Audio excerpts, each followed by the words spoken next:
जीवन है तो लक्ष्य तो होंगे, यदि लक्ष्य है तो मार्ग तो होंगे, यदि मार्ग है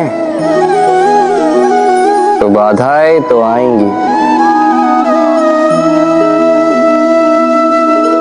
और इसी पर निर्धारित है कि हम जीवन में सफल होंगे या असफल, यश के भागी होंगे या तिरस्कार के। मान लीजिए आपको एक कार्य करना, आपको पर्वत पर चढ़ना। अब मार्ग के फिसलन आपको कई बार गिराए, चट्टाने आपको कई बार चोट देंगे। अब ऐसे में करेंगे क्या? सामान्य व्यक्ति चुनता है प्रतिकार, उस पर्वत को ही नष्ट कर देने का विचार करता है, उसकी नींव को ही खोद देने का विचार करता है, किंतु पर्वत को तो कोई नष्ट ना कर पाए, तो असफलता के साथ साथ अपयश का भी भागी बन जाता है। दूसरा मार्ग है परिवर्तन। यदि आप उस पर्वत को खोदने के स्थान पर उस पर सीढ़ियां बना दे तो आप भी उस पर्वत पर चढ़ सकते हैं, कोई और भी उस पर्वत पर चढ़ सकता है, आने वाली पीढ़ी भी उस पर चढ़ सकती है और यही आने वाली पीढ़ी सदा आपका यश गाएगी। इसलिए जीवन में प्रतिकार नहीं, परिवर्तन चुन, बदला नहीं, बदलाव चुन। आपकी ये बाधा आपकी मित्र बन जाएगी। राधे राधे। संसार में सबसे अधिक पवित्र माना जाता है गंगा जल को।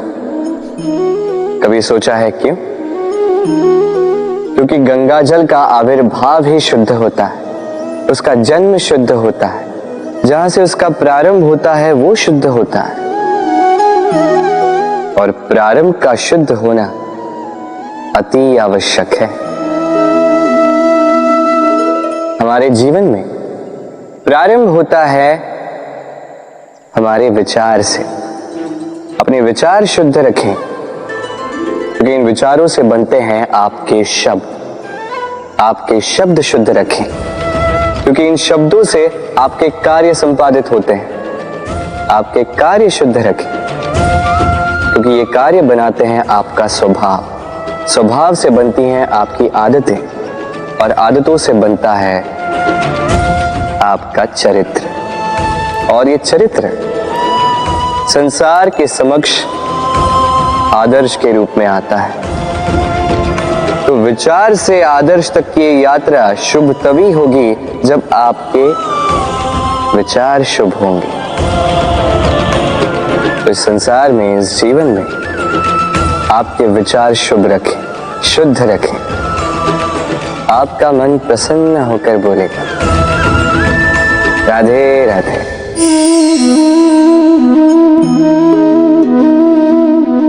दूध और माखन। यदि मैं आपसे पूछूं कि इन दोनों में संबंध क्या है, आप कहेंगे सरल सी बात है, दूध से ही तो माखन बनता है। यदि मैं आपसे पूछूं कि इन दोनों में अंतर क्या है, तो कोई कहेगा एक तरल है तो दूसरा ठोस। कोई कहेगा एक जनक है तो दूसरी संतान। नहीं, इन दोनों में अंतर है शुद्धता का। माखन दूध से कहीं अधिक शुद्ध होता है। इस बात को कुछ इस प्रकार समझा जा सकता है। यदि कोई कीट आकर उस पात्र में गिरे जिसमें दूध गिरा है, तो आप क्या करते हैं? आप दूध को फेंक देते हैं। किंतु यदि कोई कीट आकर उस पात्र में गिरे जिसमें माखन रखा गया, तो आप क्या करते हैं? आप उस कीट को निकाल कर फेंक देते हैं। ये कीट मैला, ये कीट दूषित है। और यदि हमारा मन निर्मल ना हो, तो ये कीट हमारे मन को भी दूषित कर देगा, उसे मैला कर देगा। किंतु यदि हमारा मन माखन की भांति शुद्ध हुआ, तो कुविचार को स्वयं से जाना होगा। स्मरण रखिएगा, इस संसार में कीट तो रहेंगे, अब दूध बनना है या माखन,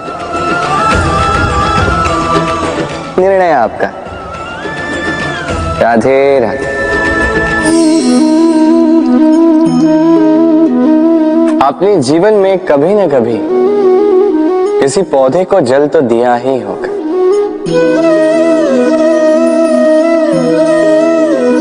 कभी मन में ये प्रश्न नहीं आया कि हम पौधे के पत्तों को, पुष्पों को, डालियों को, उन्हें तो हम कभी पानी नहीं देते, फिर भी कैसे उन तक पानी पहुंचता, फिर भी कैसे वो जीवित रहते। आप कहेंगे सरल सी बात है, ये कैसा प्रश्न पूछ रहे हैं। जड़ को पानी दो तो वो पौधे के अंग अंग तक अवश्य ही पहुंचेगा, है ना। कुछ इसी प्रकार होते हैं हमारे कर्म, हमारा प्रेम। यदि निश्चल भाव से कर्म करोगे, सेवा करोगे, तो किसी न किसी रूप में स्वतः परमात्मा तक पहुंचेगा ही। आत्मा के भीतर से प्रेम करोगे, स्वतः छलकेगा ही और दुगना लौट कर भी आएगा, इस पौधे की छाव की भांति। तो मन और आत्मा से कर्म करें, मन और आत्मा से प्रेम करें, आनंद ही आनंद होगा। राधे राधे। इसे कौन नहीं पहचानता, ये है रोटी। यही तो है वो कारण जिसके लिए मनुष्य दिन रात कड़ा परिश्रम करता है। ऐसे देखा जाए, यदि ये रोटी यूं ही मिल जाती तो मनुष्य कदाचित कुछ कार्य ही नहीं करता, कष्ट नहीं करता, जीवन में परिश्रम ही नहीं करता। ऐसे एक बात तो है, ये रोटी केवल भूख ही नहीं मिटाती, जीवन की बड़ी सी बड़ी सीख दे जाती। अब तनिक सोचिए, ये रोटी आपको स्वादिष्ट केवल तभी लगेगी, ये रोटी आपके स्वास्थ्य के लिए अच्छी केवल तभी होगी जब ये दोनों ओर से ठीक से सेकी जाएगी, है ना। हमारे जीवन में संबंध भी कुछ इसी प्रकार होते हैं। यदि दोनों ओर से अच्छे से निभाए जाए तभी आपको आनंद देते। इसलिए केवल पानी के लिए आतुर न रहे, लौटाने में भी विश्वास रखें। क्योंकि जब एक संबंध में दोनों ओर से प्रेम होगा, दोनों ओर से करुणा होगी, कुछ करने की चाह होगी, तभी वो संबंध आपको जीवन में आनंद देगा। तो जब जब रोटी खाएं, स्मरण करें कि आपको आपके संबंधों को भी इसी प्रकार मधुर बनाना है। मन प्रसन्न होकर बोलेगा राधे राधे। वर्षा में कई बार आपने इंद्रधनुष देखा होगा, सतरंगा, मन भाव। पहला प्रश्न, ये इंद्रधनुष बनता कैसे? होता यूं है कि जब वर्षा की बूंदों से प्रकाश होकर निकलता है, तब वो अपने वास्तविक 7 रंगों में विघटित हो जाता है और तब हम इस इंद्रधनुष को देख पाते हैं। दूसरा प्रश्न, ये इंद्रधनुष वर्षा की बूंदों से ही क्यों बनता है? कारण है शुद्धता। वर्षा की बूंदें शुद्ध होती हैं, आकाश से धरती की ओर गिरती हैं, किंतु स्वयं के लिए नहीं, धरती की प्यास बुझाने के लिए। और इसीलिए तो प्रकाश जैसी वेगवान तरंगों को विघटित कर जाती, उसकी वास्तविकता सामने लाती।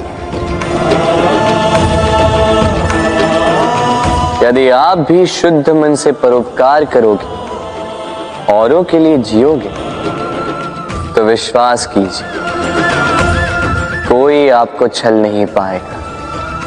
बड़े से बड़ा प्रहार टूट जाएगा यदि आपके मन में प्रेम की शुद्धता है।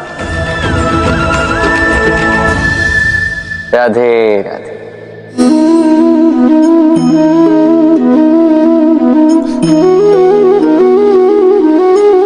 आइए, आज आपको एक कहानी सुनाता।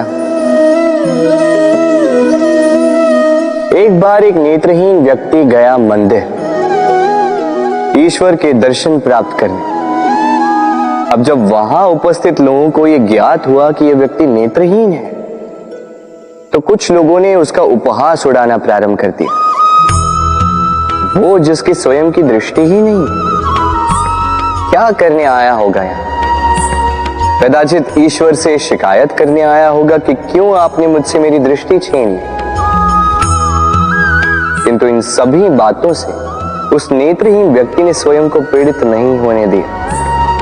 वो मुस्कुराया और उसने केवल एक बात कही, माना कि मेरे भाग्य ने मुझसे मेरी दृष्टि छीन ली, किंतु मैं अभागा नहीं, क्योंकि मेरा ईश्वर वो मुझे देख सकता है।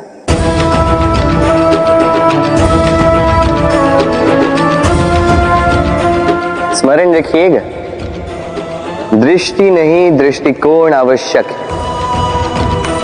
यदि आपका दृष्टिकोण शुभ हो तो अशुभ में भी शुभ स्वयं दिखने लगता है और मन प्रसन्न होकर कहता, राधे राधे।